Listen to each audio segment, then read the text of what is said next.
Welcome to the MBL Podcast, where we talk to our members and hear stories of resilience, gain business tips, and learn what's next. It is the MBL Podcast.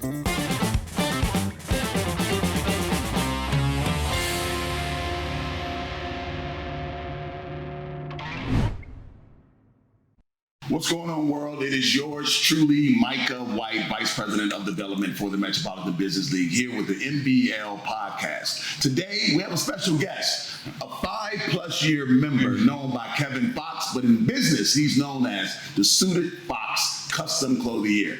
Welcome, Kevin. How you doing, brother? Hey, doing well. Glad to be here. Good to have you, man. Yeah. So, first of all, let's get into it. Let's just jump into it. Where are you from? What part of town are you from? And as a child, what was one of your favorite things to do? Let me tell you, I grew up in the big city of dreams, Petersburg, Virginia. So along the way, growing up, one of the things, fashion was always a big part of what I did. I did a lot of drawing, though. Okay. So most of my fashion and drawing was based around the drawing part of the illustration piece of it. Okay. Growing up, so that was huge for me. Of course, we played the sports and did a bunch of other things along the way, the normal things. Sports? What sports? Baseball was probably where I was better at. Okay. I enjoyed football, but the guys kept growing. You did? And I did not. That can change things. I don't know, man. We got Tyreek here. We got other people like that. But it take a lot of work. I probably wasn't blessed like him. Understood. So I was a baseball guy too. So Petersburg, Virginia, born and raised in Petersburg. Family dynamics, like sisters, brothers. Were you raised in a big family, or was it more like you were the center of attention everywhere? No. Some would call it, I was a large family. I was the oldest of 4. Okay. So again, in Petersburg, Virginia, mom was one of these well-known hairstylists. She pretty much did a lot of the hairstyling for a lot of the ladies down in Petersburg. Okay. And my dad came up and he actually got into the ministry. So I was a PK. Oh, really? Yeah, don't hold that against me. No, don't hold that against you at all. Especially me as a minister. Yeah. So I get it. I was the ideal model. So being the oldest, you also, some friends of mine, and we were talking the other day, being the oldest, you probably got the most discipline than the rest of your siblings got. It's like night and day. I couldn't figure out what was going on as I kept watching the other grow up. So that didn't happen for me. Well, there's no instruction manual to raise. Yeah, I give them credit. The first one, we get a little extra careful to make sure we do things the right way. I see. And then we realize there really is no right way. Just do the best you can do. Throw them in the water. So you're in sports. Drawing was your thing. Yes.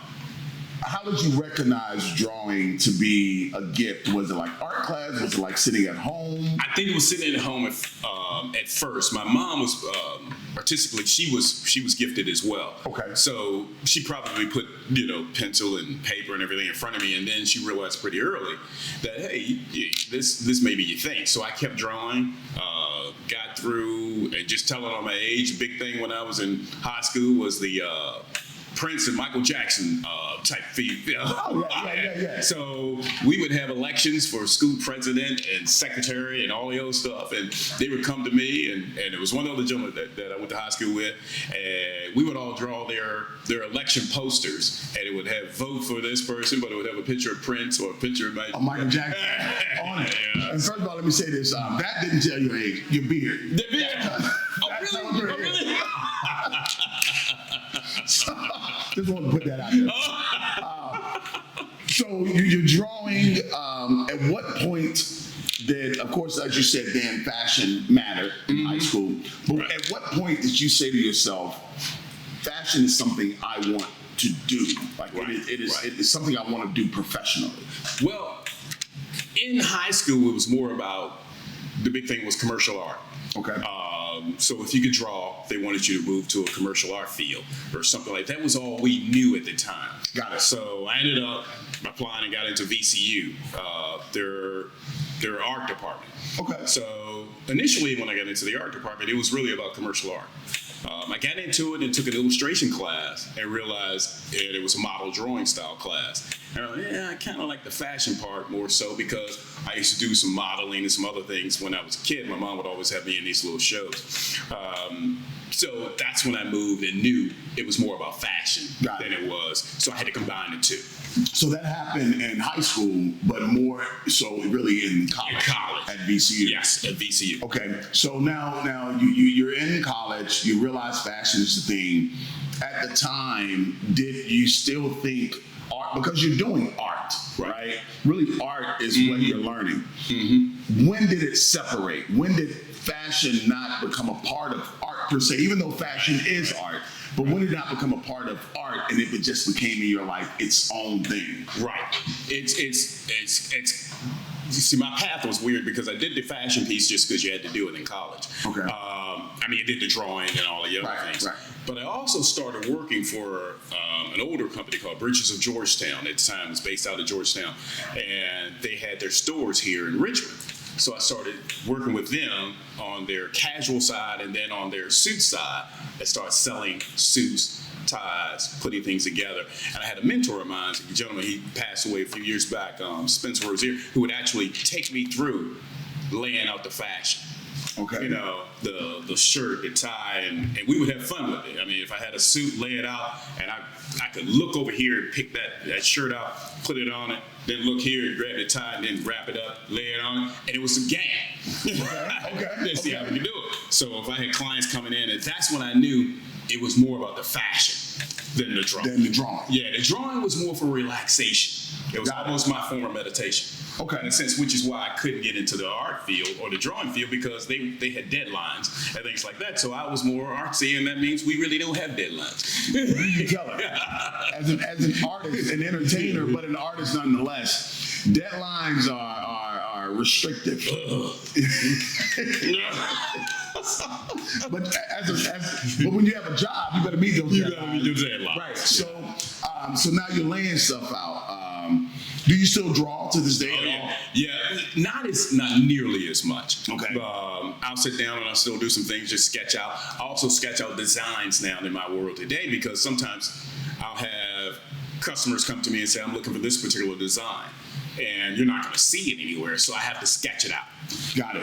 Have you ever thought, and I definitely want to dig into the depths of your business, but have you ever thought about, or have you sold a piece of art, or have you ever thought about creating a piece of art to sell?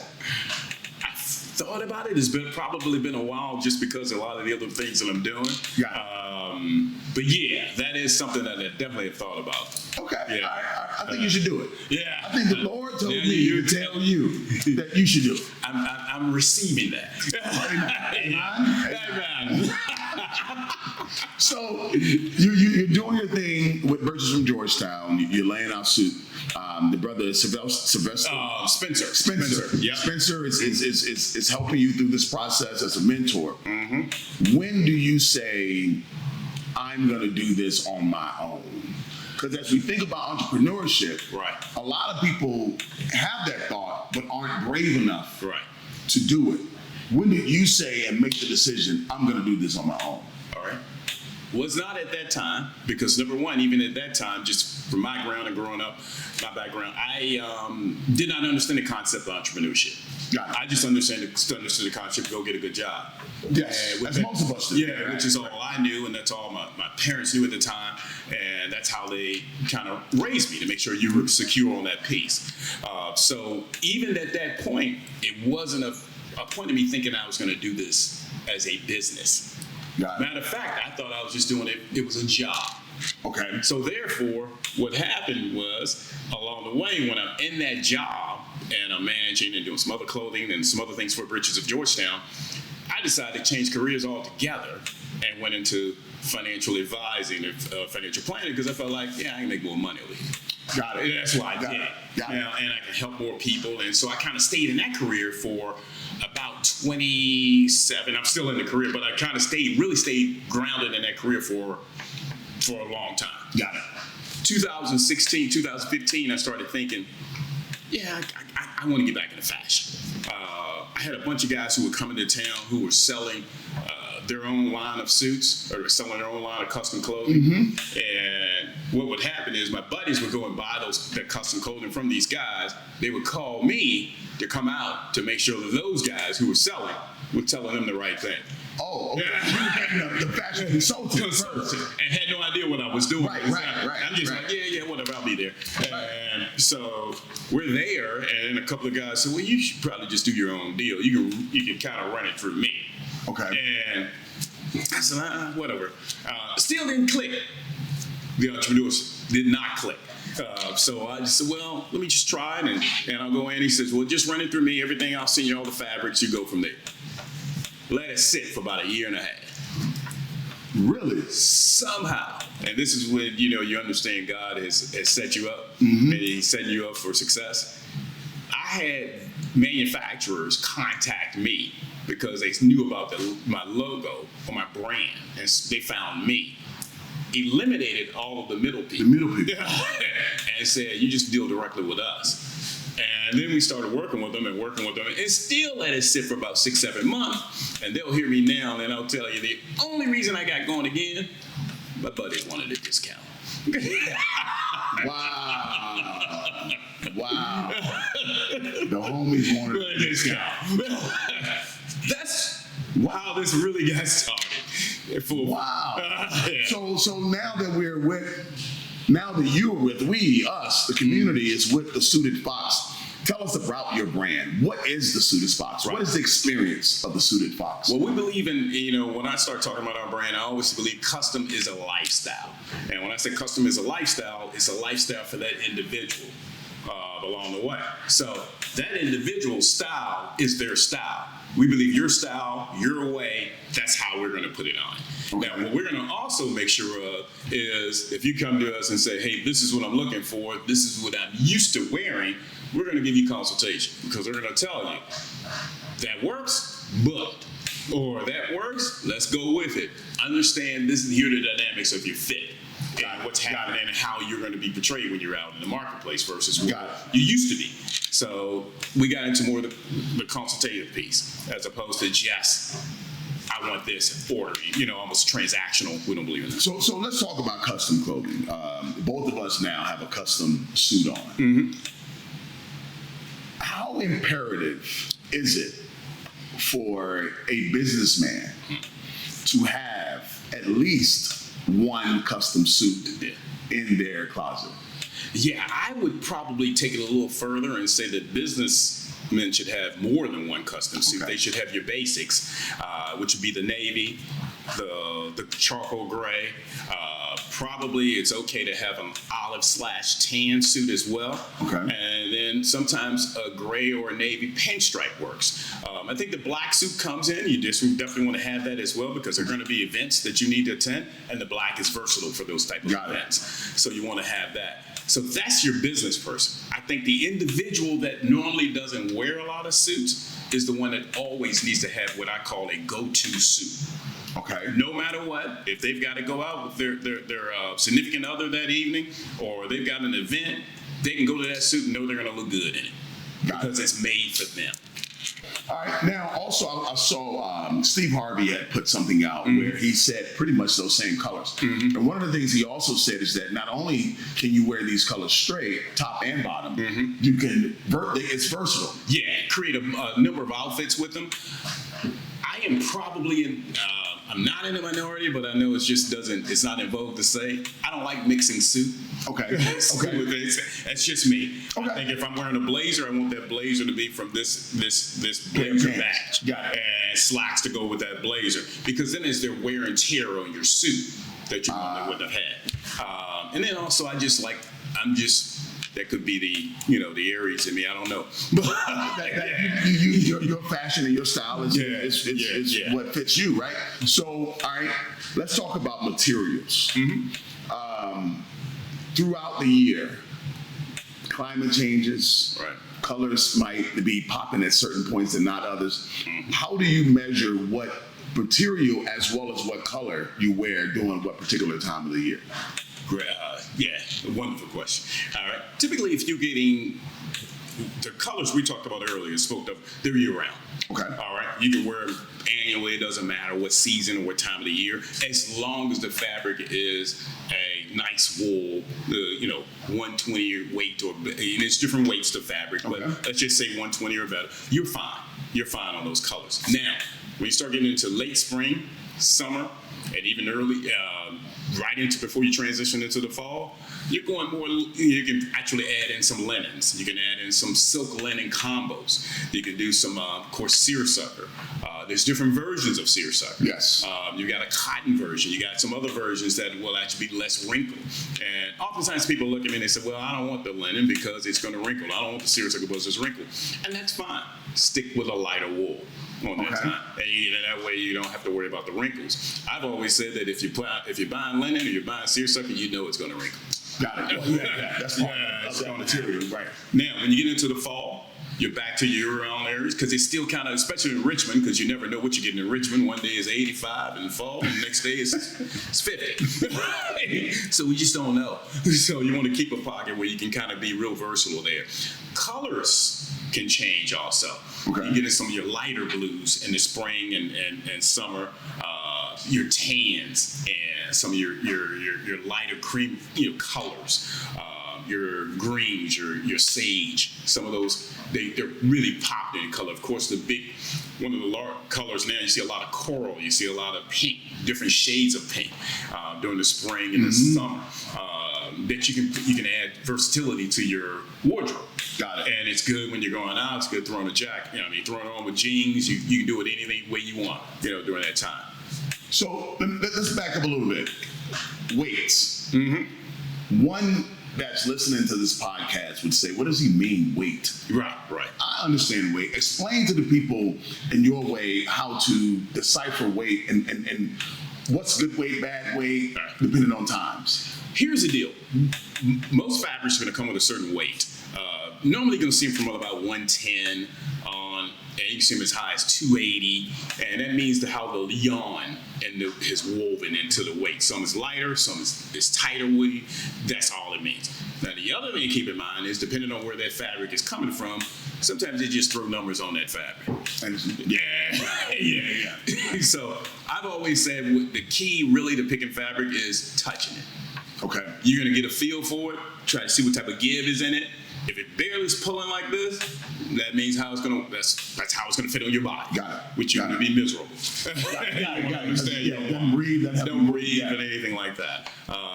Also, you look at how the suit is constructed. There's a lot of things we get in when I talk about weight, because that'll add to that base of what you're talking about. Because you got 4 ways that suit can be constructed. Suit jacket, and it adds to what you're buying. Because people say, well, I can buy this suit for I'm not gonna name companies, but you can go somewhere and I can get a suit for $400, something like that. Yeah, but you're gonna pretty much wear it for about a year. And you better not have it on in the rain. It's done. So, all right, let's piggyback off of that. Best materials to not brands, just material themselves. What would you consider being some of the most durable materials that suits are made by? When you talk about suits, I will continue to always go back to wool, just because it's the durability is incredible. It's just how you treat the wool. When you've worn a suit, when you come home, you want to take that thing off and hang it up. Hang your trousers upside down on your hanger, so wrinkles, everything falls, and put it on a nice hanger. No wire hangers, none of the cleaner stuff. You have real nice hangers that you put your suit on. So that'll add to the longevity of the suit. Also, don't clean them every time you put them in their dry cleaners. Typically, some guys would say you could go, but it depends how much you wear the suit. But normally, if you're dry cleaning, it should be dry cleaned maybe once a quarter. In between time, have the cleaners do what's called a press only. Have someone. Okay. Take them in, you get them pressed, looks just as fresh, and they're ready to go. Okay, so there you have it. I hope you heard that. That's a way to take care of your suits so that they last. So when you're thinking about the material, you're thinking about what is a horrible material? Like, and I'm not talking about brand, I'm talking material. What is a material that if a suit is made out of this, then you probably got only a few wears that you're going to get out of it? Well, anything, whether it's fabric or food, if it's man-made, you're typically going to have some issues with it. So when you get into, polyester and some of the other things, it's only there for a set amount of time. Okay. That's just the way it is. It's just designed that way. What about cotton? Cotton depends on the style of cotton. Okay. And then the other thing with cotton, you're not wearing the cotton year round. Usually you're doing cotton in that spring and summer. Got it. And then you're done. There's a lighter fabric that we use. Next thing, thinking about entrepreneurship. Let's go into entrepreneurship.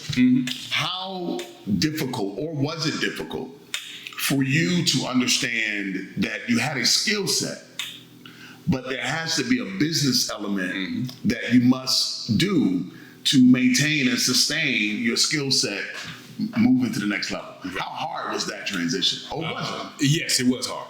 And there is the thing that I always say that, and I've told a lot of folks, is being on the financial side for so many years, I use some of the same processes and some of the same systems and apply them to my custom clothing business. Got it.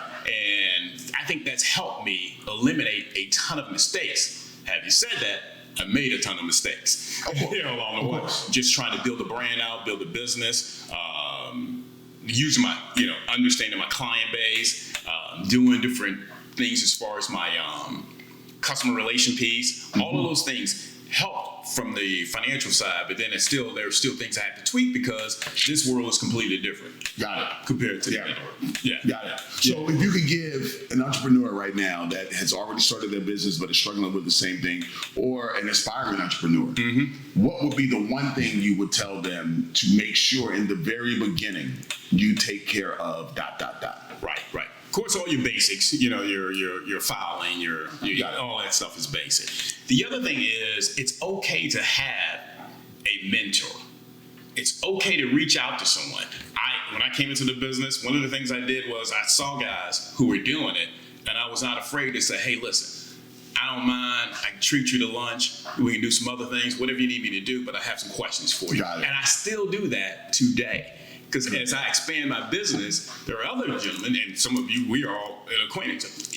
I have talked to. I said, look, bro, I'm not one of these guys that believes in coming in here getting advice for free. So I'm going to return the favor. I just need to know. Tell me a little bit about some of the things I should look. Consult me. Be a consultant to me. So any entrepreneur, I always say you have to have someone that you can lean on. Don't take advantage of them. But of course, because you want them to always be there. Yeah. So you always want to have someone that you can reach out to and say, hey, listen, tell me about this. Sure. And I would say to the entrepreneurs, have someone that has done what you're trying to do. Not someone that has a good idea, someone that has made it sound good because they know how to say it, but it's actually done what you're trying to do. Yeah, it can't be Uncle Louie or anybody, just say, hey, this is what you should do. It has to be, you're right. Understand that field. They're in it. They've been in it. Because one of the guys I reached out to was actually from Dallas, and he laughed. He says, man, bro, I can help you through it. I don't mind. I've made thousands of mistakes. And another thing I think to that point is the people that have done it are really doing it and are succeeding and then excelling. They'll help you without wanting anything from you. Because they already are solid in what they're doing. There are some people that'll help you, and because they're not solid, they run to, well, I can help him and piggyback with him and get something from him as well. But you said it's your mentality that wants to also share something with that person. It's not them. Right. Because they're good. They're good. They're fine. Yeah. At least in my eyes, they're fine. I'm looking at them and I'm thinking, well, you can help me. But I'm not just going to sit here and ask for help and not look out for you. Right. Yeah. Right. All right, last question. When we get into it, we talked about custom suits. How important is custom shirts? Because a lot of people really overlook shirts.